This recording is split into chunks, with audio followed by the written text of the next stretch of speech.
Selamat sore Bu. Nah kemarin kan saya udah ada pendataan di Ibu. Nah keluhan Ibu kan pilek. Jadi hari ini kan saya akan dikasih penyuluhan.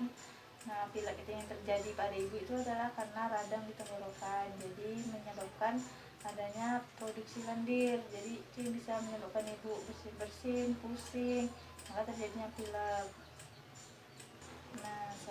Nah, saya akan jelaskan cara mengatasi pilek tadi, yaitu Ibu istirahat yang cukup, jangan bergadang, kemudian mengonsumsi makanan-makanan yang sehat, kemudian ditambah dengan buah dan sayur-sayuran yang segar.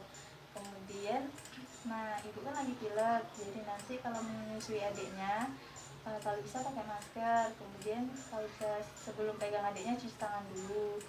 Nah kemudian kayak anggota keluarga yang lain, kalau misalnya ada keluhan yang pilek juga, kalau bisa pakai masker, terus jaga jarak ya Kak. Nah di sini saya akan jelaskan tentang ASI eksklusif ya Kak. Nah ASI eksklusif itu bayi yang hanya diberikan ASI tanpa makanan atau minuman lain, termasuk air putih, madu, kecuali obat atau vitamin dan mineral lain, serta ASI yang diperas sampai umur 6 bulan. Nah, kemudian manfaatnya ASI bagi bayi, itu sumber makanan yang terbaik sampai umur 6 bulan. Terus bayi tidak mudah sakit kalau dikasih ASI. Terus meningkatkan kasih sayang ibu dan bayi. Ada juga menunjang tumbuh kembang bayi yang optimal. Kemudian manfaatnya buat ibu, yaitu mengurangi resiko penyakit kanker payudara. Jadi terus kemudian mengurangi pendarahan setelah melahirkan karena dia akan berkontraksi. Kemudian mempercepat penurunan berat badan ibu juga. Setelah itu menunda kehamilan. Kalau untuk keluarga ASI tidak perlu dibeli sehingga efisien dan aspek dari dana. Jadi juga mengurangi pengeluaran di keluarga dan dapat mendekatkan hubungan antara bayi dan keluarga. Kemudian menyusui sangat praktis karena dapat diberikan di mana saja dan kapan saja. Kemudian ada juga manfaatnya buat negara. Manfaat buat negara itu menurunkan angka kesakitan dan angka kematian anak.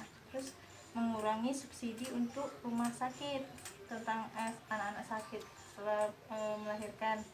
Kemudian mengurangi devisa untuk membeli susu formula. Terus meningkatkan kualitas generasi penerus bangsa yang baik. Nah ini ada posisi-posisi pelekatan pada susu Kak. Itu nih, pertama tangannya sejajar, terus dekatkan muka bayi di depan susu, di depan payudara kita. Nah kemudian kepala dan badan bayi itu berada di garis lurus kita nih. Wajah bayi menghadap payudara dan ibu harus memeluk badan bayi dengan dekat. Nah, kemudian jika bayi baru lahir, ibu harus menyangga seluruh badan bayi. Bagian besar areola itu yang hitam di kuping susu, itu areola harus masuk ke semua dalam mulut bayi supaya dia terangsang keluar susunya. Kemudian apabila mulut terbuka lebar, langsung masukkan. Nah selanjutnya saya akan jelaskan cara menggunakan masker yang baik dan benar. Nah yaitu ini Kak, pertama tutup dari bagian hidung, mulut dengan dagu. Nah kemudian tekan bagian ini tulangnya. Kalau kakak menggunakan masker seperti saya, kalau misalnya masker kain, dia akan menyesuaikan bentuk hidung kita. Kemudian lepaskan masker dari bagian dalam, jangan dipegang luarnya karena di bagian luarnya berpotensi ada virus. Dan apabila sudah dilepaskan, maskernya langsung dibuang. Kalau misalnya masker kain dicuci 4 jam sekali. Kemudian kita sering-sering cuci tangan. Nah, Tiga. Nah Kak, indikator. Kemudian ibu bersalin di fasilitas kesehatan, nggak boleh bersalin di dukun. Kemudian bayi mendapatkan imunisasi. Nah bayi kakak udah dapat imunisasi, udah bagus. Terus bayinya diberi ASI eksklusif selama 6 bulan. Kemudian penderita hipertensi berobat teratur. Di keluarga kakak ada penderita hipertensi? Nggak ada. Terus pertumbuhan dan perkembangan balita dipantau tiap bulannya ke posyandu gitu.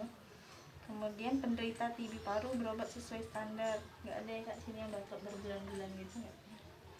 Tidak ada anggota keluarga yang merokok. Kemudian keluarga mempunyai akses terhadap air bersih. Di sini air bersih ada. Gangguan jiwa berat tidak ditelantarkan. Keluarga mempunyai akses atau menggunakan jamban. Tadi kakak bilang jambannya septic tank kemarin ya kak. Kemudian keluarga menjadi anggota JKN atau ASKES.